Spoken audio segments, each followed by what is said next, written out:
আসসালামু আলাইকুম ভিউয়ার্স, আমি নাইম মল্লিক, আমার পক্ষ থেকে আপনাকে স্বাগতম। তো আজকে হচ্ছে বেসিক গ্রাফিক্স ডিজাইনের তৃতীয় পর্ব। গত গত দিন আপনার প্রথম পর্ব এবং সেকেন্ড পর্ব আপলোড করেছিলাম, তো আজকে হচ্ছে তৃতীয় পর্ব। তো তৃতীয় পর্ব আমি রেকর্ডিং একবার করেছিলাম, বাট ওটা ভুলবশত আপনার অডিও রেকর্ড হয় নাই। ঠিক আছে, সম্পূর্ণ আবার ভিডিওটাকে ক্যান্সেল করে দিতে হয়েছে। তো আবার এখন ভিডিওটা রেকর্ড করতেছি। তো অনেক সময় এমন হয় ভিডিও রেকর্ডিং করতে গেলে আপনার হয়তো ভিডিও প্রবলেম দেয় অথবা অডিওর প্রবলেম দেয়। ঠিক আছে, ওটা ব্যাপার না, যাই হোক আপনাদের জন্য করতেই পারি। তো চলুন শুরু করা যাক আজকের টিউটোরিয়াল, আজকের কোর্স। প্রথমে আপনার পিছিয়ে থাকা অ্যাডোবি ফটোশপটাকে আবার ওপেন করবেন। আর আপনি যদি নতুন থাকেন নতুন ইউজার থাকেন, ভিউয়ার্স থাকেন, তাহলে অবশ্যই আপনার গত দুইটা পর্ব আছে, ওইটা দেখে আসবেন। আমার চ্যানেলে আমি প্লে লিস্টে আপলোড করে রাখছি। ঠিক আছে, basic graphics design course with Adobe Photoshop. Okay, দেখে নেবেন, কারণ শুরু থেকে প্রথম থেকে দেখলে আপনি সহজে ভালোভাবে বুঝতে পারবেন। ওকে, মাঝ থেকে দেখলে সহজে বুঝতে পারবেন না। আচ্ছা চলেন শুরু করা যাক। আর গত গত পর্বে শিখিয়েছিলাম হচ্ছে আপনার মার্কো টুলের কাজ, তাই না? এই মার্কো টুলের কাজ শিখেছিলাম। আর শিখেছিলাম কোন টুলের কাজ? আপনি হচ্ছে কিভাবে পেজ নেবেন, ফাইল থেকে কিভাবে পেজ নেবেন, নিউ। ওকে, আর শিখেছিলাম মার্কো টুলের কাজ। তো আজকে শেখাবো হচ্ছে, এখানে আমি লেয়ারের কথা বলছিলাম গত পর্বে। লেয়ার আমার দরকার, লেয়ার কিভাবে ব্যবহার করবেন, লেয়ার কেন ব্যবহার করতে হয়, আর হচ্ছে মুভ টুলের কাজ, আর হচ্ছে এটা ল্যাসো টুলের কাজ, আর ম্যাজিক টুলের কাজ, আর হচ্ছে ক্রপ টুলের কাজ। তাহলে টোটাল আজকে একটা দুইটা তিনটে চারটা হচ্ছে লেয়ার কাজ, মোট 5টা টুলের কাজ আজকে শেখাবো এই পর্বে। ওকে, তো পূর্বের মতো আগে একটা পেজ নেই, নিউতে ক্লিক করি। এটা ইউটিউবের মাপ নিয়ে আছে, আমি ওকে করি, জাস্ট হয়ে গেছে। ওকে, তো আজকে হচ্ছে মুভ টুলের কাজ আগে করব। ওকে, তো আপনি কি করবেন, এখান থেকে একটা বৃত্ত নেই। ওকে, বৃত্ত নিয়ে আমি এটাকে কালার করি। এটাকে কালার করলাম, কন্ট্রোল+D দিয়ে জিট দূর করে দিলাম। ওকে, আচ্ছা, এখন আপনি চাইতেছেন এটাকে সরাইতে। এটাকে ধরেন আপনি এই কোণায় নিয়ে আসবেন বা এখানে আনবেন, এটা সরাতে চাইতেছেন। এখন মুভ, এটা এই টুলের নাম হচ্ছে মুভ টুল। ঠিক আছে, এখন মুভ মানেই সরানো। ঠিক আছে, এই টুলের মানেই সরানো। দেখেন মুভ টুল, এখন আপনি এটাকে সরাতে চাইতেছেন। এখন যখন এটা সরাতে চাইতেছেন, আপনি কাজ করতে পারবেন না, কারণ এখানে দেখেন আপনি যখন সরাতে যাবেন তখন আপনি কিন্তু মেসেজ দিছে, কি বলছে, could not complete your request because the layer is locked. আগে বলছিলাম গত পর্বে যে আপনাকে আগে কিন্তু লেয়ারের লকটা খুলে দিতে হবে। এখানে আপনি কি করবেন, লেয়ারের লকটা খুলে দেবেন, ডাবল ক্লিক করবেন, ডাবল ক্লিক করার পর ওকে ক্লিক করবেন, আপনার লেয়ারের লক খুলে গেছে। এখন আপনি এটা সরাতে পারবেন। এখন আপনি একটা জিনিস ফলো করেন, যা আপনি যদি সরান, এটা সরাতে যান, আপনার পিছনে ব্যাকগ্রাউন্ডও সরে যেতেছে, তাই না? এখন আপনি এইটা সরাবেন, আপনার ব্যাকগ্রাউন্ড সরবে কেন? আপনার তো ব্যাকগ্রাউন্ড সরার কথা না, তাই না? তো এখন এর জন্য কি করবেন, এর জন্য আপনার লেয়ারের কাজ আছে।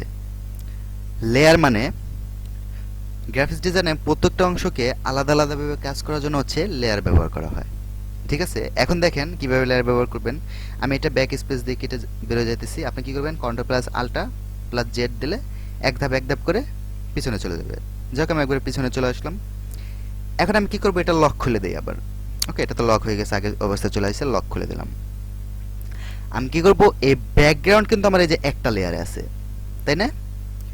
এখন আমি যদি এখানে একটা বৃত্ত আর্ট করি, তাহলে তো সেই বৃত্তটাও এই লেয়ারের মধ্যে আর্ট করা হলো, তাই না? এই কারণে আমাকে কি করতে হবে, আলাদা একটা লেয়ার নিতে হবে, সেই লেয়ারে আমার বৃত্তটা আর্ট করতে হবে। ওকে, আপনারা দেখছেন আমি এখানে একটা বৃত্ত আর্ট করছিলাম, তাই না? বৃত্তটা কিন্তু এই লেয়ারের মধ্যেই ছিল, যার জন্য দুইটা কিন্তু আপনার এই ব্যাকগ্রাউন্ডটা, মানে এই পেজের ব্যাকগ্রাউন্ডটা আর ওই বৃত্তটা কিন্তু দুইটা কিন্তু এক লেয়ারেই ছিল, যার জন্য আমি কি করি, ওই বৃত্তটা সরাইলে আমার এই ব্যাকগ্রাউন্ডটা চলে যায়, ব্যাকগ্রাউন্ডটার সাথে সরে যায়, কারণ দুইটা এক লেয়ারে। এ কারণে কি আমাকে আলাদা আলাদা লেয়ারে কাজ করতে হবে। এজন্য আমি কি করব, এখান থেকে আরেকটা লেয়ার নেব বৃত্তর জন্য। লেয়ার নেওয়ার জন্য আপনি এই যে এখানে ক্লিক করবেন, মাস্ট বি একটু ফলো করেন, এখানে ক্লিক করবেন। ক্লিক করলে দেখেন এই যে একটা ফাঁকা লেয়ার চলে আসছে। তো এই লেয়ারে সিলেক্ট থাকতে হবে। ওকে, তো আমি কি করি, এখন একটা বৃত্ত আর্ট করি। ঠিক আছে, এখন একটা বৃত্ত আর্ট করি। এটাকে কালার করি। এখন আপনি এটা সরান, দেখেন এটা সরবে। এখন আর ব্যাকগ্রাউন্ড সরবে না। সরতেছে? সরতেছে না। আপনি যদি এখন এই ব্যাকগ্রাউন্ড সরাইতে চান তাহলে ব্যাকগ্রাউন্ড লেয়ারে সিলেক্ট করেন, এখন সরান, দেখেন ব্যাকগ্রাউন্ড সরে যাবে, বাট ওইটা সরতেছে না, কিন্তু ব্যাকগ্রাউন্ড সরে যেতেছে, তাই না? ব্যাকগ্রাউন্ড সরে যেতেছে বাট ওইটা সরতেছে না। এক মিনিট, আমার ফ্যানটা একটু অফ করে আছে, আমি একটু চালু করি। হ্যাঁ চলেন, এখন আপনি দেখেন এটা সরতেছে, ব্যাকগ্রাউন্ড সরতেছে, বাট ওইটা সরতেছে না, কারণ প্রত্যেকটা অংশ কিন্তু আলাদা আলাদা লেয়ারে কাজ করা। এখন আমি এই লেয়ারে সিলেক্ট করে আমি একটা চতুর্ভুজ আর্ট করব। ওকে, এখন আমি এটা চতুর্ভুজ আর্ট করলাম, এটাকে কালার করে দিই। আমি এখন চতুর্ভুজটা সরাবো। এখন চতুর্ভুজটা সরাইতে গেলে আপনি মাস্ট বি ফলো করেন, এটা সরে যেতেছে। আর আরেকটা জিনিস হলো, আপনি কেমনে সরাবেন, কিভাবে সরাবেন? আপনার মাউসের লিড বাটনে ক্লিক করে রাখবেন, করে রেখে মাউসটা সরাবেন, দেখবেন এগুলো সরবে। ওকে, এখন আপনি একটা জিনিস ফলো করেন, এখানে আমি চতুর্ভুজ সরাইতে চাইলাম, কিন্তু দুটোটাই সরে যেতেছে। কারণ কি? কারণ আমি তো এই দুইটা এক লেয়ারের মধ্যে আর্ট করছি, তাই না? আমি আগেই বলছি আপনি প্রত্যেকটা অংশের জন্য আলাদা আলাদা লেয়ার নিয়ে কাজ করবেন।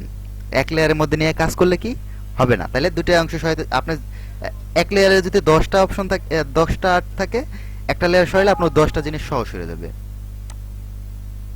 ওকে, ওই 10টা জিনিস সহ সরে যাবে।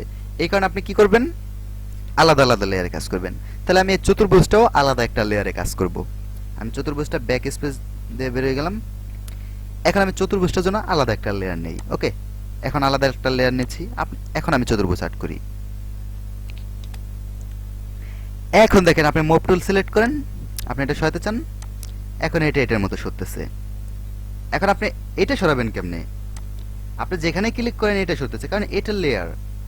এখন আপনি বৃত্ত সরাতে চাইলে আপনি কি করবেন, বৃত্ত লেয়ারে সিলেক্ট করবেন।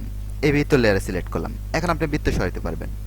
ওকে, এই লেয়ার করার জন্য আমাদের এত সুবিধা হয়েছে, যার জন্য আমরা বড় বড় গ্রাফিক্স ডিজাইন, বড় বড় ব্যানার, পোস্টার ডিজাইন করতে পারি। এই লেয়ার না থাকলে পারতাম না। ঠিক আছে, কারণ আমি যদি একটা জিনিস সরাতে যাই, আমার যদি আরেকটা জিনিস সরে যায়, তাহলে কেমনে হয়? আমি আলাদা আলাদা ভাবে সরাবো। এই কারণে মাস্ট বি মাথায় রাখবেন, আপনি ডিজাইন করার সময় প্রত্যেকটা অংশকে আলাদা আলাদা লেয়ারে কাজ করবেন। ঠিক আছে, আশা করি বুঝতে পারছেন। এখন আসি হচ্ছে আপনার এই ল্যাসো টুলের কাজে। ল্যাসো টুলের কাজ হচ্ছে, আপনি কি করবেন, আপনার মাউসে লিফট বাটনটা ক্লিক করে ধরে রাখবেন, ধরে রেখে এটা আপনি টান দেবেন। ধরেন আমি এখানে একটা এটা আর্ট করলাম, আর্ট করে এই কোণায় মিশাই দিবেন, এটার সাথে মিশিয়ে দিয়ে আমার মাউস ছেড়ে দিবেন, দেখবেন এটা সিলেক্ট হয়ে গেছে। আর আমরা তো সিলেক্ট করার জিনিস অপশনকে আমরা কালার করতে পারি, তাই না? এখন এটা সিলেক্ট হয়ে গেছে, আপনি এটাকে কালার করেন, আপনি control plus back space click করেন, এটা কালার হয়ে গেছে, তাই না? কন্ট্রোল প্লাস দিয়ে দেন, দেখেন। ওকে, তাহলে শর্টকাটে ল্যাসো টুলের কাজ শিখে গেছেন। এখানে আমি আরেকটা নেই, এখানে আমি এটা নিলাম, এটাকে আমি হলুদ করব,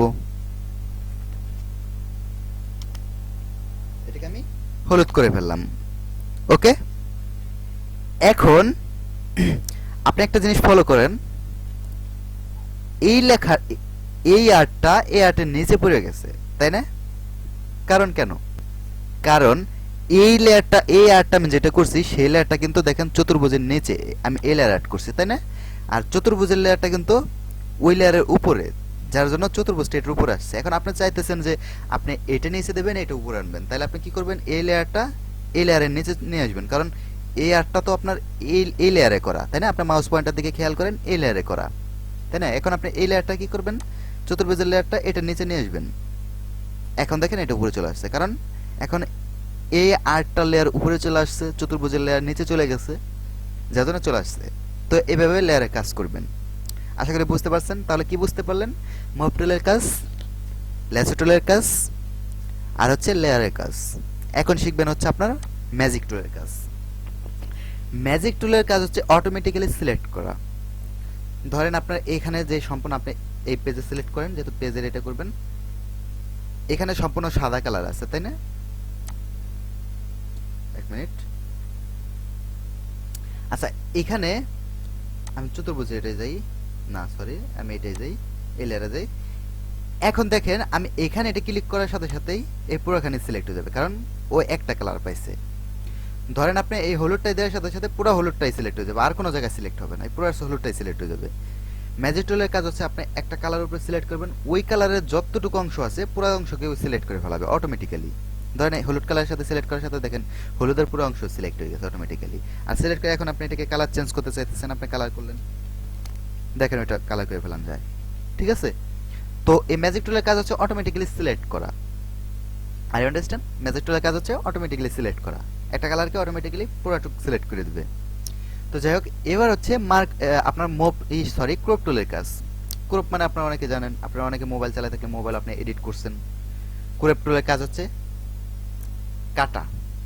ধরেন আমি এই অংশটুকু কেটে রেখে দেবো, আর কোনো অংশ রাখবো না, সরি এখানে এটা কেটে দিলে চলে যাবে, আপনি এই অংশটুকু কেটে রেখে দেবেন জাস্ট। ঠিক আছে, আর কোনো অংশ রাখবেন না। তাহলে কি করবেন, ক্রপ দিয়ে টান দেওয়ার পর আপনি এখানে কি করবেন, আবারও দেখায়, আপনি কি করবেন, আপনার মাউস এখানে সিলেক্ট করার পর আপনার মাউসের লিফট বাটন, মানে মাউসের বামের বাটন আপনি কি করবেন, ক্লিক করবেন, ক্লিক ক্লিক করে ধরে রাখবেন, ধরে রেখে আপনি টান দিবেন, দেখবেন এটা চলে আসছে। এখন আপনি কি করবেন, এই রাইট বাটনে ক্লিক করবেন, ক্লিক করলে দেখবেন এটা সিলেক্ট হয়ে গেছে। এখন আপনি তো সেভ করতে পারেন, গত পর্বে আপনি শিখেছেন কিভাবে সেভ করতে হয়।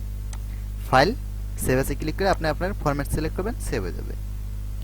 তো আজকের ভিডিওটা আর বড় করব না, আজকে পর্যন্তই থাক, আরেকটা ভিডিওতে আবার শিখাবো। ওকে, তো আজকে শিখলাম হচ্ছে মুভ টুলের কাজ, লেসো টুলের কাজ, ম্যাজিক টুলের কাজ, ক্রপ টুলের কাজ। ঠিক আছে, এই কয়েকটা কাজ শিখলেন, এটা আপনি এখন বাসায় প্র্যাকটিস করেন। আপনার পিসি থাকুক, ল্যাপটপ থাকুক, যেটাই থাকুক, আপনার বাসায় প্র্যাকটিস করেন। প্র্যাকটিস না করলে মনে থাকবে না। ঠিক আছে, প্র্যাকটিস না করলে কিন্তু মনে থাকবে না। ওকে, বাসায় প্র্যাকটিস করেন। আর আপনি যদি বুঝে না থাকেন, ভালোভাবে না বুঝেন, তাহলে অবশ্যই আমাকে কমেন্ট করবেন, কমেন্ট করলে আমি আশা করি আপনাকে বোঝাতে চেষ্টা করব। ঠিক আছে, তো আশা করি ভিডিওটা যদি ভালো লাগে অবশ্যই লাইক করবেন, কমেন্ট করবেন, বন্ধু বান্ধবের কাছে বেশি বেশি করে শেয়ার করবেন। আপনি যদি চ্যানেলে নতুন ভিউয়ার্স থাকেন তাহলে অবশ্যই সাবস্ক্রাইব করবেন এবং বেল আইকনে ক্লিক করে রাখবেন। আর যদি পুরনো ভিউয়ার্স থাকেন, অবশ্যই অলরেডি সাবস্ক্রাইব করে থাকেন, তাহলে আপনাকে ধন্যবাদ ভিডিওটি দেখার জন্য। আশা করি বাসায় প্র্যাকটিস করবেন। ঠিক আছে, আল্লাহ হাফেজ, ধন্যবাদ।